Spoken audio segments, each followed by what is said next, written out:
हमने आपको बताया कि आज मूल विधि में हम क्या क्या हमें पढ़ना है और किस तरीके से पढ़ना है। भारतीय संविधान का कौन सा अनुच्छेद या भाग इसका सपोर्ट करेगा या कौन सा गवर्नर जनरल इसको सपोर्ट करेगा। आपको पहले हम बता दें कि जो आपके 40 क्वेश्चन हैं उसमें मूल विधि का आज तक का इतिहास रहा है कि 5 क्वेश्चन का एक औसत लिया जाता है कि ये मूल विधि से प्रश्न पूछे जाएंगे।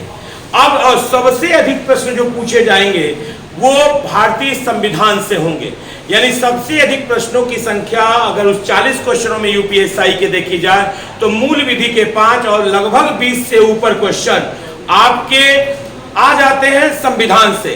करंट अफेयर्स, इकोनॉमिक्स, पर्यावरण पारिस्थितिकी और कुछ भारतीय स्वतंत्रता संघर्ष, ये लेके पूरे वो 40 क्वेश्चन अपना कर लेता है। आते टॉपिक पे क्या क्या हमें पढ़ना है और कैसे पढ़ना है इस पर ध्यान देते हैं। पहला पढ़ना है भारतीय दंड विधान एवं दंड प्रक्रिया। भारतीय दंड विधान, भारतीय दंड विधान एवं दंड प्रक्रिया, भारतीय दंड विधान एवं दंड प्रक्रिया। हमें इसे अच्छी तरीके से पढ़ना होगा, यहां से हमें प्रश्न मिलेंगे। सबसे अधिक प्रश्न मिलने वाले हैं महिलाओं। आज स्ट्रेटजी तैयार कर लीजिए अपनी।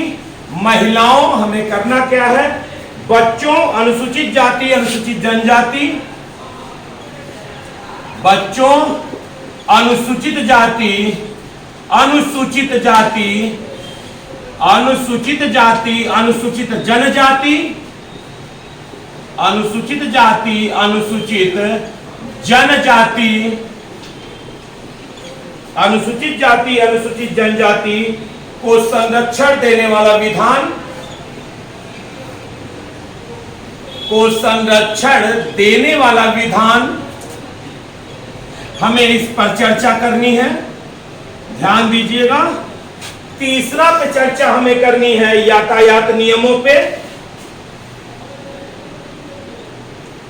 यातायात नियमों पे हमें चर्चा करनी है, इनके नियमों, विधि और उप नियमों को देखना है। अगला जो हमें चर्चा करनी है वो करनी है पर्यावरण संरक्षण पे,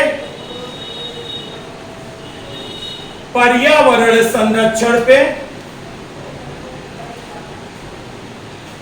अगली जो चर्चा होगी वो होगी वन्य जीव संरक्षण पे,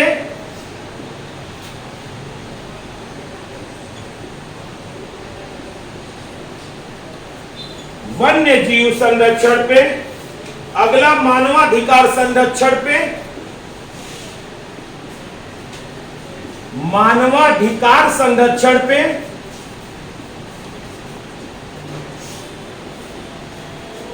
अगली जो चर्चा हम करने वाले हैं वो सूचना का अधिकार,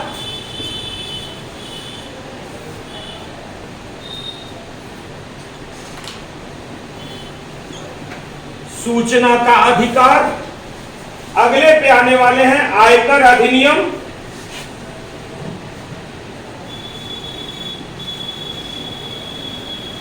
आयकर अधिनियम पे।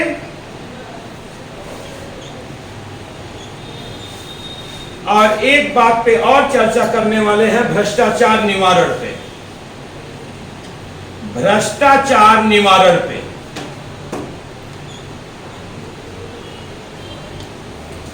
भ्रष्टाचार निवारण पे अब देखिएगा स्ट्रेटजी हमारी क्या होगी। अब जब हम भारतीय दंड विधान एवं दंड प्रक्रिया, तो हम मैकाले और लॉर्ड कैनिंग को पूरी तरीके से स्पष्ट करेंगे, क्लियर बात। उसके बाद महिलाओं, बच्चों, अनुसूचित जाति, अनुसूचित जनजाति को संरक्षण देने वाला विधान जब हम पढ़ेंगे तो भारतीय कानून में इनके संरक्षण के लिए कौन कौन से नियम, विनियम और उपनियम तैयार किए गए हैं, तथा साथ ही भारतीय संविधान में भी जैसे अनुच्छेद आप कहते हैं दुर्बल वर्गों के अर्थ तथा शिक्षा संबंधी हितों की अभिवृद्धि, अनुच्छेद 46 कर लेते हैं, क्लियर।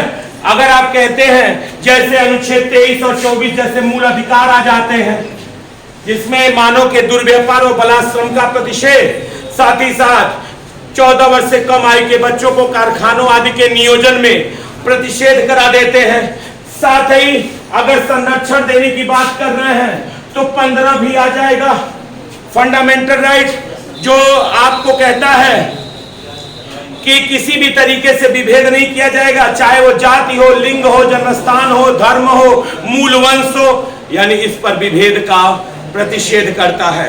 यानी इस तरीके से हम इसमें ऐड करके इस पूरे यूनिट को पढ़ेंगे। यातायात नियमों में जो संशोधन किए गए हैं या जो टैक्स लगाए गए हैं या जो दंड का विधान है, हम यहां देखेंगे। अगर हम पर्यावरण संरक्षण में आए तो हमें वन्य जीव संरक्षण अधिनियम 1972, पर्यावरण संरक्षण अधिनियम 1986, जैव विविधता अधिनियम 2002, बोले हाँ। यानी इस तरीके के हमें नियमों पर भी हमें अधिनियम पे चर्चा करनी है। साथ ही भारतीय संविधान के जैसे अनुच्छेद 48 को, अनुच्छेद 48 को, जिसमें आप कहते हैं पर्यावरण संरक्षण तथा वन एवं वन्य जीवों की रक्षा, जैसे आपका अनुच्छेद 51 को, यहाँ भी मूल कर्तव्य में भी पर्यावरण के संरक्षण की चर्चा है। यानी हम नियमों पे भी जाएंगे और साथ ही साथ हम भारतीय संविधान पर भी उसी समय तुरंत उसके अनुच्छेदों को भी उसमें ऐड कर लेंगे। अगला वन्य जीव संरक्षण अभी सिखाया कि 1972 में, फिर 1980 में, फिर 1986 में, फिर 1992 में, फिर 2002 में और 2003 में तो हमने पूरा विभाग ही गठित कर दिया। यानी पूरा का पूरा हमें, यानी इसका मतलब जीके को इंक्लूड करना होगा, अधिनियमों को इंक्लूड करना होगा, तब जाकर ये सबसे छोटा चैप्टर होगा लेकिन फिर भी महत्वपूर्ण चैप्टर होगा।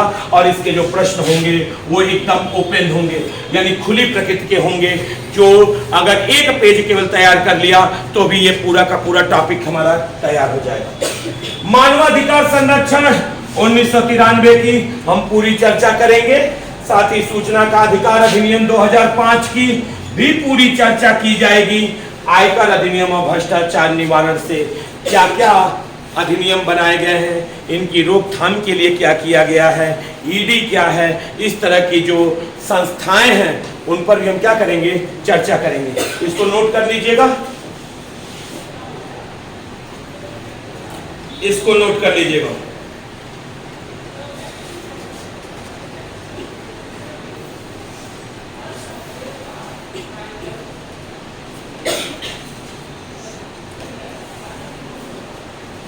हटा दें।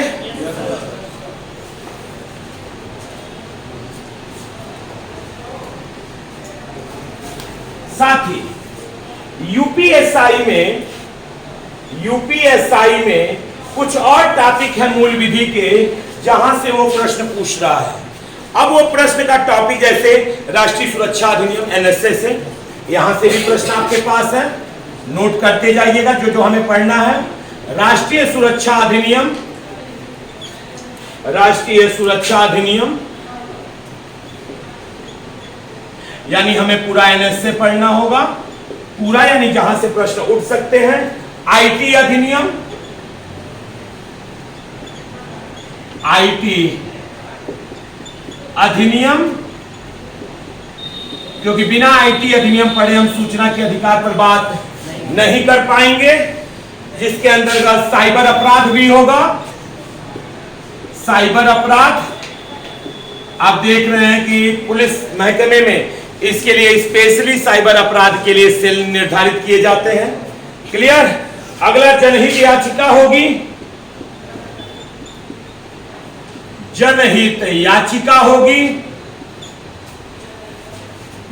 और इसके साथ ही जो केस होते हैं यानी वाद, जैसे एंड्री बेरुवारी केस, गोलकनाथ बनाम केस, बोले हाँ, केशवानंद भारती बनाम केरल राज्य, यानी जो कि सुप्रीम कोर्ट के महत्वपूर्ण निर्णय हैं, यानी उच्चतम न्यायालय के महत्वपूर्ण निर्णय, उच्चतम न्यायालय के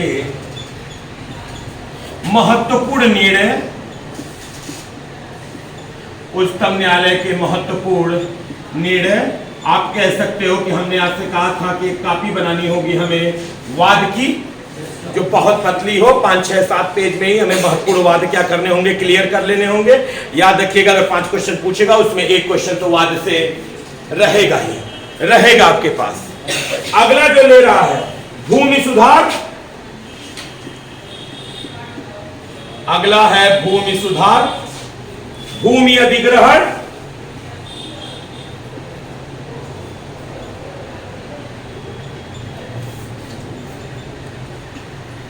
और भू राजस्व संबंधी कानून, भू राजस्व संबंधी कानून।